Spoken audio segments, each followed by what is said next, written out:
मोर आज टिके भूल पाई मु आज प्रबल माड़ खाइली सांग माने काहेकि माड़ खाइली भिडियोटी को लास्ट जाए देखंतु जानि परिबे। जय जगन्नाथ सांग माने आजिर मिनी फ्रेश ब्लॉग को आपण मानक स्वागत करुछि। जानिथिबे तो सांग माने आमर साग प्रिय आम परिवार रे समस्ते सेथिपई सकाळु सकाळु उठिके आमर नुआ फ्रेश गछ लगा आइतला तो सकाळु सकाळु बाहर जाइथिलु बाबूंगर मोर साग तुलिबाकू। से तुलुथिले किनु से तुली पालेन गले ने तू तुळु मु तुलिली साग कहीं बापा आज कहते कि सागर गोटे तरकारी कर खाइबे तो बापा मन पसंद आज हम आम साग तरकारी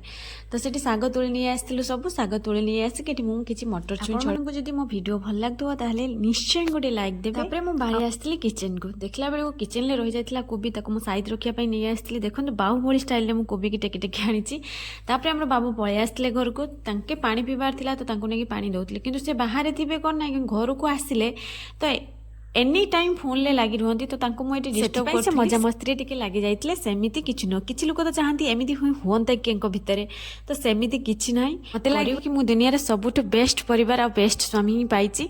तो केमिति मु एक्सप्लेन करबी करि पारुनी निश्चय समय आसले करबी कहिबी आपन मन को जणेबी जदी वीडियो मु कंटिन्यू करली। जेहेतु शीत दिन सेति पई आमे खरा रे बसिकी सब बेले लंच करछु तो लंच टाइम हे गला तापर आमे लंच कर नेथिलु।